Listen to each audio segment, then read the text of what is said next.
Elijah sat alone in his dorm room, lost in thought. The events of the past few days still weighed heavily on his mind. The silence around him was thick, almost comforting, until a sudden knock at the door pulled him back to the present. He opened the door, and standing there was Arthur. He looked tired, but very much alive. Without a word, Elijah stepped forward and hugged him tightly. Relief poured out of him in that simple gesture. Arthur gently patted Elijah on the back, trying to reassure him. He was okay, bruised perhaps, but still standing. It would take more than that to take him down. Elijah let out a shaky breath, muttering that Arthur was like a cockroach, impossible to get rid of. Arthur chuckled and pulled away. Elijah's face turned serious again. He told Arthur about Director Goodsky's visit the previous day. She had come by to reassure him, saying Arthur was fine and there was nothing to worry about. But the things Elijah had heard from Claire, the danger, the chaos, it was hard to believe Arthur had come out of it unscathed. Arthur's expression changed. He asked about the others, his voice laced with concern. Elijah nodded. Claire and Curtis had been discharged from the infirmary earlier that morning. And Tessia, she was currently training with her grandfather. Hearing Tessia's name made Arthur pause. The training room. Of course she would be there. Focused, driven, pushing herself. Elijah looked at his friend and gently encouraged him to go see the others. Let them witness with their own eyes that Arthur was truly okay. Arthur knew he should visit the others. Claire, Curtis, Tessia, but the thought of facing their questions right now felt too heavy. He wasn't ready. The wounds weren't just physical. He asked Elijah for a favor. If he could stop by their meeting room the next morning, let them know that Arthur was alive and well. Coming from Elijah, they'd believe it without question. Elijah didn't hesitate. He agreed with a nod. Grateful, Arthur offered a quick fist bump, then turned and left the room. Elijah watched him go, left alone once again with his own worries. The headache that had been plaguing him still throbbed painfully, but his heart was a little lighter now that he'd seen Arthur again. Outside, Arthur walked through the academy, deep in thought. His mind wandered to Director Goodsky. She should be with the council at this hour. If Virion wasn't there too, then something serious must have come up. Just then, Sylvie's alarmed voice echoed in his mind. She could sense Tessia nearby. Her presence was close, intense. She urged Arthur to hurry. Arthur didn't question it. He ran, his footsteps echoing through the halls until he reached the heavy door of the training room. With both palms pressed flat against its surface, he shoved it open. As the door creaked inward, a rush of dark, sinister energy surged forward like a living wave. From within that darkness came a deep, familiar voice. Virion. The old man's tone was rough, but filled with surprise and relief. Arthur was alive, but underneath the words was real emotion. He was glad Arthur had come, and he needed help. Still uncertain about what exactly was going on, Arthur stepped inside, navigating the unnatural fog. The crashing sound of mana and energy was deafening, like the roar of waves slamming against stone cliffs. Then Arthur felt it. His dimension ring began to glow faintly, heat blooming from it. It pulsed unnaturally, reacting to something inside the room. Sylvie noticed it too. She asked what was happening. Arthur didn't know. The ring wasn't just glowing, it was burning against his skin. Arthur raised his mana, forming a protective shield around both himself and Sylvie as they stepped deeper into the dark, chaotic training room. The strange aura in the air still lashed wildly, but he focused on the hazy silhouette of Virion ahead, using it as a guide. As he moved closer, the shape behind Virion came into clearer view, and what he saw made him freeze. A cocoon of thick, thorny vines had completely wrapped around someone. Arthur's heart dropped. Inside the mass of tangled growth, he could just barely make out the form of Tessia. He called out in disbelief, recognizing her even under all that. It was hard to accept. Virion turned slightly, his voice filled with frustration and helplessness. He explained that Tessia had been like this since returning from the dungeon. Something had gone wrong. Virion didn't have all the answers, but he suspected that the beast will of the Elderwood Guardian was resisting her. The assimilation was unstable. Virion even suggested that the Guardian might have been different, mutated somehow, and that change was now affecting Tessia in ways they didn't understand. Arthur stood there, silent, guilt rising in his chest. He began to wonder if this was his fault. He had given her the beast core. He had thought it would help her, but what if it had done more harm than good? Ignoring the burning from his glowing dimension ring, Arthur stepped forward, but before his hands could reach the surface of the cocoon, something happened. A sharp sound tore through the air, the distinct sickening rip of flesh. Arthur's instincts kicked in just in time. He twisted his body, barely dodging the deadly attack. A spear-like vine had burst from the cocoon, aiming straight for his heart. Even as he moved, it caught him in the side. Pain exploded through him. His shirt ripped open, and blood quickly soaked the fabric, staining it dark red. The impact had been deep, too close. Both Sylvie and Virion cried out, their voices almost drowned by the pounding in Arthur's ears. Another vine lashed out from the cocoon, sharp and fast, fast like a spear. Arthur barely managed to dodge it, but not without consequence. A thin line of blood began to trickle down his cheek where the tendril had grazed him. The attacks were becoming more aggressive, more targeted. Varian stood close to the cocoon, his hands directly on its surface. Yet, despite his proximity, the violent vines didn't react to him at all. But the moment Arthur moved closer, they locked onto him like predators to prey. It was clear now. Whatever was inside, it saw Arthur as a threat. Arthur deflected another spear-like vine with precision, but things were quickly escalating. The cocoon surrounding Tessia began to grow, expanding outward like a living organism. From the ground beneath her, countless vines emerged, thick and twisting, reinforcing the cocoon layer by layer. Varian called out, concerned, but Arthur managed to keep his footing and tried to lighten the moment, though the tension in the air was suffocating. The joke didn't land. This was no time for humor. Another wave of vines emerged, even thicker now, moving into position. Every one of them pointed toward Arthur. The aggression was singular. This wasn't random chaos. The beast will inside Tessia was targeting him alone. Arthur dashed backward, dodging left and right, narrowly escaping the deadly assault. He skidded across the floor, trying to put distance between himself and the rapidly evolving cocoon. Sylvie's voice reached out in his mind, filled with worry. Arthur told her to stay near Varian and to be careful. Tessia was still inside, and they couldn't afford to harm her. He moved away, drawing the attacks toward himself. With every burst of spear-like vines, Arthur became more certain. The beast will wasn't out of control. It was focused, and it wanted him dead. The burning in his dimension ring flared violently now, sharp and almost unbearable. Still, Arthur fought to stay focused. In desperation, he reached into the ring to draw his sword, but something unexpected happened. Instead of the blade, a small glowing orb shot out. It was the same marble-sized orb given to him by the mysterious homeless storekeeper, an object Arthur had almost forgotten about. The orb sparkled with shifting colors and flew straight toward the heart of the cocoon. Arthur couldn't stop it. None of them could. The moment it made contact, bright streaks of light erupted from the cracks in the vines. The cocoon trembled violently. Then, an explosion. The blast was powerful, hurling both Varian and Sylvie across the room. Debris scattered everywhere as the cocoon shattered. As the smoke finally cleared and the last of the twisted vines crumbled away, Tessia was revealed at the center of the destruction. Her body lay bare, her hair now an intense shade of black, and there was something different about her. The glowing orb that had flown from Arthur's dimension ring was now gone. It had sunk directly into Tessia's abdomen, settling over the place where her mana core resided. The transformation that followed was immediate. Her pale, sickly complexion vanished, replaced by a healthy glow. No, even better than healthy. She looked stronger, almost radiant. A mysterious aura now surrounded her unconscious form. As Tessia's body collapsed from midair, Arthur leaped forward without hesitation. He pulled his adventurer's coat from the dimension ring and gently wrapped it around her. Holding her in his arms, he could finally breathe. The heavy darkness that had taken over the training room had vanished, and for the first time since entering, the room felt still and safe. Tessia was no longer in danger. Varian stood nearby, watching quietly. Though he didn't fully understand what had just happened, he knew the truth. Arthur had saved her. Tessia began to stir. Her eyes blinked open slowly, her vision hazy. As her senses returned, she realized she was on the ground, surrounded by people. She recognized the faces. Arthur and her grandfather. Relief washed over her face. She was happy to see them. Varian opened his arms, ready to welcome her with joy and warmth. But Tessia moved past him and wrapped her arms around Arthur instead. Varian paused, arms still extended, left without an embrace. He watched them, half amused, half defeated. Inwardly, he sighed and accepted his fate. His granddaughter had chosen the wrong set of arms. Perhaps the breeze would accept his affection instead. Arthur held Tessia gently, surprised but smiling. She whispered how glad she was to see him alive. Meeting her gaze, he reassured her. He was alive, and he was here. After a few moments, they helped Tessia to her feet and took her to the infirmary. She needed rest, and they wanted to be sure nothing else was wrong. Though the danger seemed to have passed, no one wanted to take any risks. Arthur's thoughts drifted to the orb. He still didn't understand what had really happened. The marble-sized object from the strange old man in the elixir shop had shot out of his ring on its own. It had calmed Tessia, saved her even. But why? What was it really? Arthur knew one thing for sure. He had to return to that shop. He needed answers. But before he could dwell on that longer, a voice called out. A doctor approached Varian with a look of restrained confusion. Varian immediately asked about Tessia whether she was alright. The doctor confirmed that her vital signs were now stable and that her mana was flowing naturally throughout her body. But then came something unexpected. The doctor explained that although Tessia was previously known to be at the light orange stage, he hadn't been able to measure her mana core at all, not even as a dark yellow stage mage himself. It didn't add up. Arthur, alarmed, asked whether something had gone wrong with her core. Varian stepped forward to check for himself, laying his hand gently on Tessia to feel the state of her mana. A few quiet moments passed. Then Varian's eyes widened in disbelief. He sank to his knees beside the bed, overwhelmed. Tessia's core wasn't just stable. It had advanced, far beyond expectations. In fact, it had nearly reached the initial silver stage. She had broken through 3 entire stages in a single leap. It was unheard of. Arthur stood stunned. The impact of the orb was becoming clearer. Whatever it had done, it hadn't just stopped the beast will from rejecting Tessia, it had enhanced her, changed her. But even then, the full meaning of it was still a mystery. Later, as Arthur and Varian walked out of the infirmary, Arthur spoke up again, concerned. Tessia had gone through a massive transformation and was still unconscious. Should they really be leaving her alone? Varian reassured him that she was simply exhausted. Advancing through so many stages had drained her, but her condition was stable. Once she woke up, he planned to bring her back to the castle for rest and safety. Still processing everything, Arthur shifted the conversation. For a while now, he had been meaning to ask about the lances. After all he had seen recently, it was becoming more important to understand the true strength of those who stood at the top. Varian, having already been told by Cynthia about what Arthur had experienced, turned to him and asked what exactly he wanted to know. Arthur asked the question that had been building in his mind for some time. How strong were the lances, really? Varian responded by asking Arthur how powerful he imagined white core mages to be. That question lingered in Arthur's thoughts. He knew it took nearly 20 solid yellow core mages to hold off just one silver core mage. But what was the difference between silver and white? How much stronger could one person possibly become? Varian explained it simply, but the truth was staggering. As a mid-stage silver core mage himself, it would take nearly 10 of him to stand against one mid-stage white core mage. Even Cynthia, who had reached high silver, would need help. 6 or 7 copies of her might manage to keep one at bay. Arthur was stunned. 10 of Varian? That seemed hard to believe. When he tried to make light of it, calling Varian weak, the old man responded with familiar frustration, tugging at Arthur's cheeks to remind him just how wrong he was. It wasn't that Varian was weak, it was that white core mages were monsters in human form. A little while later, they sat outside on a bench beneath the open sky. Arthur's curiosity hadn't settled. He asked what made white core mages so strong, especially the lances. Some of them were young, barely older than him, yet they stood among the most powerful people alive. What had turned them into such overwhelming forces? He wondered aloud. What was stopping those 6 elite mages from simply overthrowing the royal families and taking the kingdoms for themselves? Varian understood the question, and so he began to explain. The strength of the lances wasn't something they had always possessed. It had come after they were knighted, after a specific moment tied to a secret known only to the royal bloodlines. It was something passed down for generations, and now, for the first time, Arthur was going to hear it. Varian warned him. What he was about to say was a secret that must never be repeated. It was ancient knowledge, and only the ruling families were meant to know it. Then, he asked Arthur something simple. Did he believe in deities? Varian's tone shifted, and he began telling a story from a forgotten age. Long before the kingdoms, during the Beast Era. Back then, humans, elves, and dwarves lived as scattered nomadic tribes. They mostly stayed among their own kind, coming together only for trade or rare alliances. Despite their differences in culture and language, they lived in relative peace. But that peace was constantly shattered by the manhwa beasts. These creatures roamed the lands freely, stronger and more dangerous than anything the races could handle. Over time, the numbers of humans, elves, and dwarves dwindled. Their people were hunted. Entire villages disappeared. It seemed like extinction was only a matter of time. Then everything changed. One day, a being descended from the sky, a true deity, not a legend, not a symbol, but a real presence, beyond the understanding of mortals. This deity didn't just speak, it acted. It gave the 3 races tools, gifts that allowed them to fight back, to overpower the beasts, and to bring an end to the long nightmare of the Beast Era. This deity had appeared before 3 individuals, 1 human, 1 dwarf, and 1 elf. These 3 would go on to become the ancestors of the current royal bloodlines, the Glader family of Sapan, the Graysunders of Darv, and the Erliths of Elenoir. Long ago, the deity who descended from the sky had not only chosen the 3 forefathers of the royal families, but also gifted them 6 powerful artifacts. These weren't meant for the kings themselves, but instead were to be passed down to their 2 strongest and most loyal subjects, bound under a sacred soul oath and a formal knighting ceremony. These 6 chosen individuals were the original lances. The artifacts did more than just grant strength. They also revealed deep insights into the energy that surrounded all living things, mana. With this understanding, the first artifact bearers helped teach others how to sense, absorb, and manipulate mana, becoming the first generation of mages. Following the command of their kings, the 6 artifact holders passed their knowledge to those capable of learning, and together, the races, elves, humans, and dwarves, rose up against the mana beasts that once hunted them. Working together, they drove the beasts deep into the southern trenches, an area that would later be known as the Beast Glades. And thus, the Beast Era came to an end. A new age began, an era of unity and hope. The 3 races separated peacefully, each finding a land that resonated resonated with their way of life. The humans followed their king westward, settling on fertile lands where civilization could flourish. The elves went north, choosing the magical forests where nature thrived. The dwarves headed south, to the mountains and caves rich with metals and gemstones. Under the watchful eyes of their kings and the original lances, the three nations entered a time of prosperity and peace. Arthur, still trying to understand, asked Varian about the timeline. If the lances were meant to be the original mages empowered by the artifacts, what happened to them later? What about the war between the humans and elves? Varian grew annoyed, tugging at Arthur's cheeks for interrupting again. He had been just about to reach that part. The peace that followed didn't last forever. A few generations later, the three races began to forget the unity their ancestors once shared. Division grew, greed slowly corrupted the once strong alliance. The Beast era had ended, but a new kind of conflict had begun, one born from ambition and pride. This division eventually led to the war between the elves and humans. As for the lances, they had never disappeared. They continued to exist across the generations, hidden from the public eye and nurtured under the close protection of the royal families. Each lance was secretly chosen and trained to wield one of the ancient artifacts. Their purpose remained sacred, even if the world had forgotten their origin. It was only with the discovery of another continent that the rulers decided it was time to unite once again. That was when the lances were formally revealed to the public, not as a new force, but as ancient guardians, reborn for a new age. Arthur understood now why everything had been kept hidden. If people discovered that artifacts had the power to create white core mages, even those sworn to their kings by soul oaths, then Dicathen's downfall wouldn't come from enemies. It would begin from within. He thanked Varian for trusting him with such dangerous truth. His mind weighed with the burden. Varian gave Arthur a proud, almost fatherly gesture, wrapping his arm around him. He looked at the boy who once felt too young for the responsibilities placed upon him and acknowledged how much he had grown. Inside, Arthur found it eerie how accurately Varian saw through him, but the real revelation hadn't come yet. Varian's tone shifted. He said he had shared all this because Arthur wasn't just an observer in the larger picture. He was part of it. Arthur was confused until Varian explained that his bond, Sylvie, wasn't just a mana beast. She was a deity. At that moment, Sylvie lay nearby, fast asleep with her mouth slightly open, unaware of the heavy truth being spoken about her. Arthur's thoughts reeled. The idea of Sylvie being a god seemed impossible, but Varian urged him to listen. He explained that deities weren't like the gods described in religious texts. They were beings that had transcended their physical limits and had achieved complete harmony with mana. That was what set them apart. Arthur questioned if Sylvie's nature was because she was a dragon. She was indeed strong, smart, and more capable than most, but still, this felt too grand. Yet Varian reminded him that even seeing a dragon was considered a divine blessing in their culture. It was no coincidence Arthur had kept Sylvie's true form hidden all this time. Arthur tried to downplay it, but Varian wasn't accusing. He understood. In fact, he admitted that he would have done the same if he were in Arthur's position. He believed that there was a purpose behind Arthur and Sylvie becoming bonded. It wasn't random. The world was changing, and Varian didn't know what future lay ahead for either of them. But he was certain of one thing. Arthur needed to be ready. As the day grew quieter, Arthur walked alone through the streets on his way home. His thoughts were still weighed down by the conversation he'd had with Varian about Sylvie, about her being something far more than just a mana beast, a deity. Trying to shake off the heavy thoughts, Arthur took a detour toward the market. Sylvie, riding along, asked him curiously where they were going, but he simply told her there was something he wanted to check. He didn't explain further. His feet led him to a familiar spot, the location of the shop, Xyrus Elixirs. But disappointment quickly set in. The shop was closed. Arthur sighed and turned away, ready to go back home, when something glimmering caught his eye from the narrow alley beside the building. Hidden within a crack in the stone, a small orb rested, glowing faintly. He crouched and picked it up, his gaze sharpening. It was similar to the orb he had once used on Tessia, but this one was different. A small, crumpled note was attached to it, roughly written, almost like a warning or a message meant only for him. Without wasting a moment, Arthur tucked the orb safely into his dimension ring. Whatever it wasn't something to ponder here. With that, he turned away from the alley and walked home, eager to be surrounded by something normal. When he reached home, Arthur sat down for dinner with his family, his mother Alice, father Reynold, and little sister Ellie. But even as the food was served and laughter circled the table, his thoughts lingered elsewhere. He poked at his plate absent-mindedly, lost in reflection. Alice noticed first. She asked if something was bothering him, her eyes gentle with concern. Arthur smiled in return, brushing it off and complimenting her cooking, saying how much he'd missed her meals while away at school. But Alice caught him, pointing out how he was eating his peas one at a time, something he only did when distracted. Arthur glanced down, and even Sylvie, who had been secretly munching on his food, looked startled. Alice reassured him kindly, saying they would understand if he had something he needed to do. Arthur tried to insist that he was fine, reminding them them that he had promised they'd spend time together for the Aurora Constellate Festival, but Reynold chimed in with a lighthearted jab, saying Arthur looked as lifeless as Vincent during a council meeting. He urged his son to deal with whatever burden was on his mind first, then return as his usual self. Alice chuckled softly, agreeing, saying all they really wanted was for Arthur to stay safe. Ellie, full of energy, called out that Sylvie should return in one piece, and demanded presents. Reynold protested in mock outrage, asking about all the gifts he brought back, but Ellie dismissed them with a dramatic flair, saying those were just for kids. Amused, Arthur looked around at his family. He smiled and thanked them quietly. After dinner, Arthur quietly waved goodbye to his family. The moment he stepped outside, his focus returned to the note hidden in his dimension ring. Its words were still burned into his mind that if you want to know the whole story, come to the West Teleportation Gate at noon tomorrow. Whatever this was, it wasn't over yet.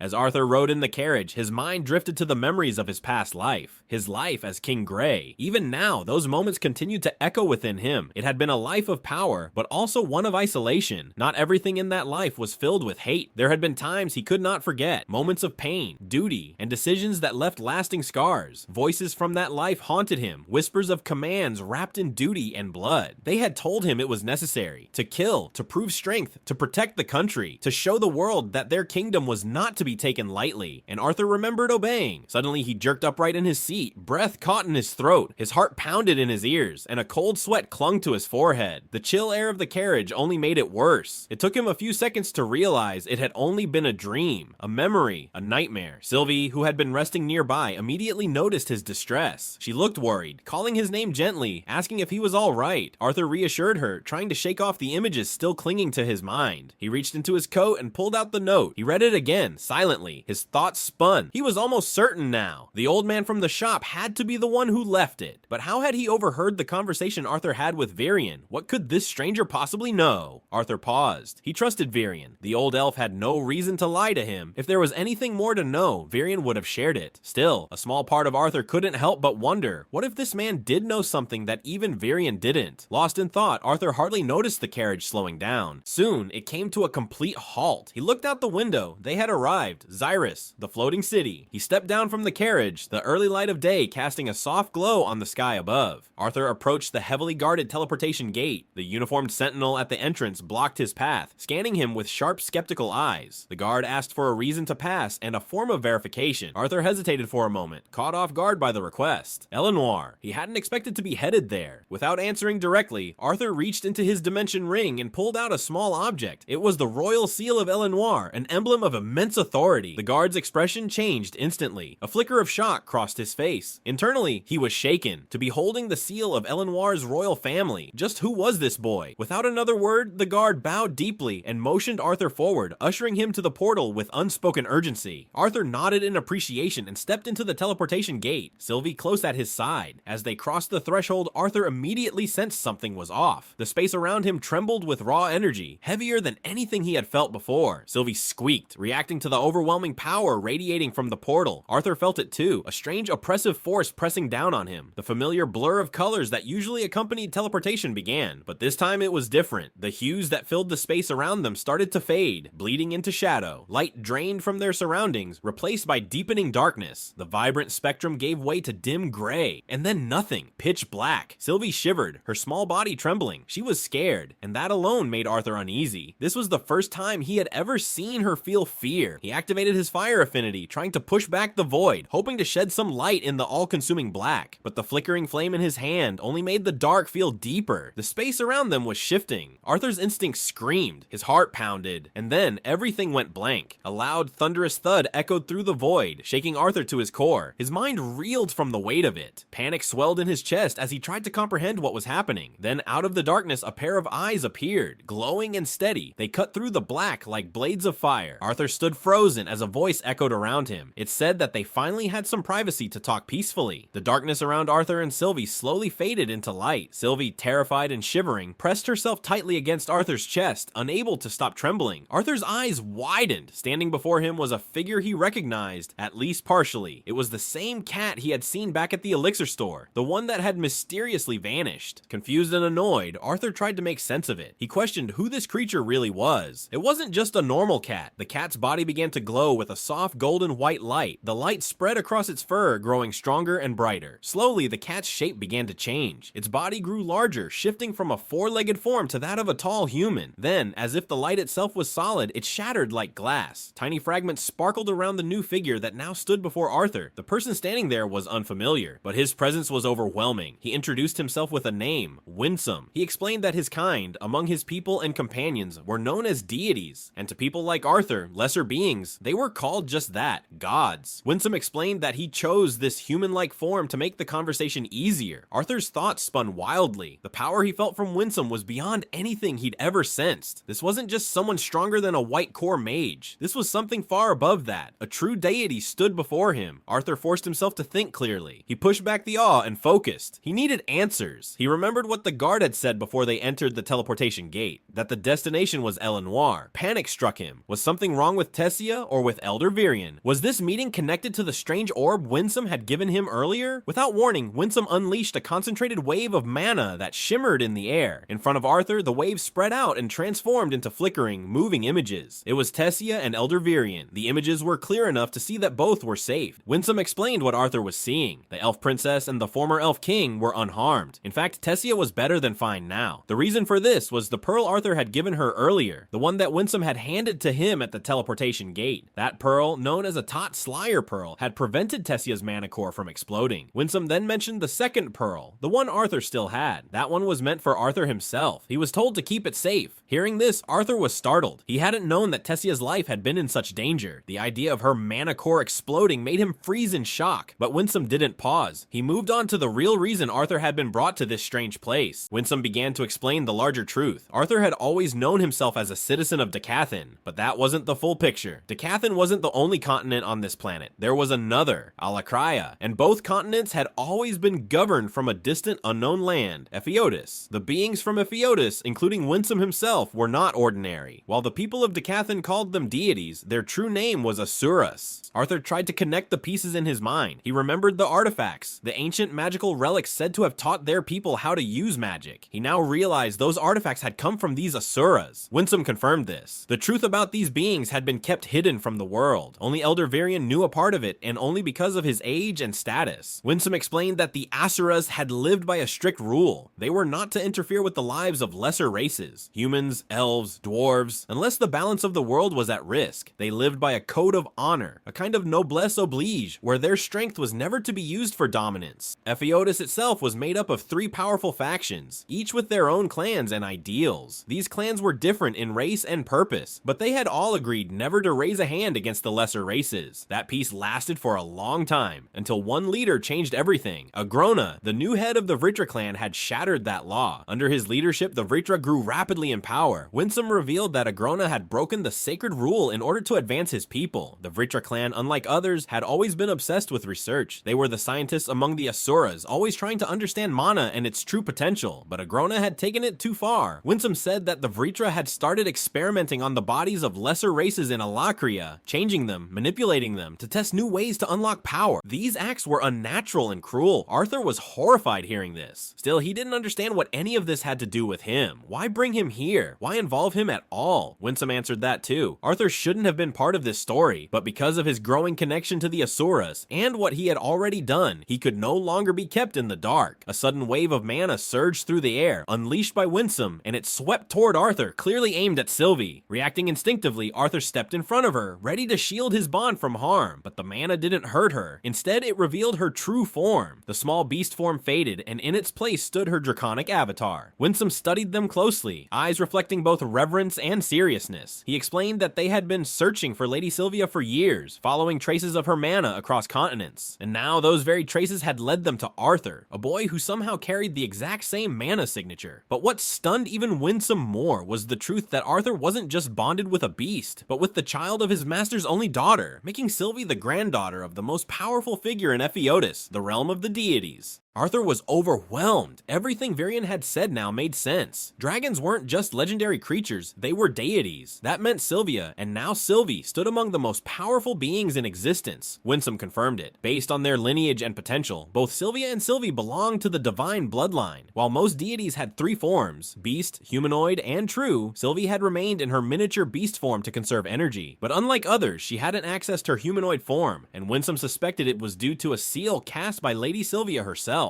Sylvie's current mana signature didn't match what someone of her lineage should naturally emit. The reason for Winsome's arrival became clear. Agrona's spies had already infiltrated the continent. A war was brewing. Though the leaders of Epheotis would never admit it, their connection to Lady Sylvia could prove essential in the coming conflict. If Arthur agreed to side with them, they wouldn't separate him from Sylvie. But Arthur understood the deeper meaning. If he refused, they might take Sylvie away. Still, Arthur stood firm. If this war would reach his homeland, his people, and his family, then he had no choice. He was willing to be their ally, but not their puppet. He made it clear. He would fight, but on his own terms. Winsome was impressed by Arthur's maturity. He acknowledged Arthur's impressive mana core, developed far beyond his age, but the true path to growth could only begin in Epheotis. It was there that Arthur would learn to unlock the dormant power Lady Sylvia had placed within him, power even the Asuras might kill for. Both Arthur and Sylvie would need to become stronger, because only then would Dicathen have any hope of resisting the powerful mages of Alakria. Cynthia stood silently before the towering iron doors, her breath steady but her heart uneasy. Behind them sat the 6 former monarchs of Sapin, Eleanor, and Darve, rulers who no longer held thrones but still held the fate of Dicathen in their hands. As she entered the council chamber, the tension was immediate. Dacid Greysunders erupted with anger. His voice was loud, filled with grief and fury over the death of Alea, one of their lances. Mariel questioned Cynthia directly, doubting whether the student who found Alea's body had told the full truth. Glondora was even more aggressive. She insisted the student be dragged before the council for interrogation, as if answers could be forced through fear. Priscilla Glader tried to bring reason. She reminded them that Cynthia had already done her part. She had investigated the scene and questioned the student thoroughly. Bringing the child in again would only stir more confusion, not truth. Alduin, calm but decisive, made the next move clear. He ordered their best tracking mages to comb through the scene and look for any clues left behind. He then turned to Cynthia, requesting her assistance. But Cynthia had already made her decision. There was something else,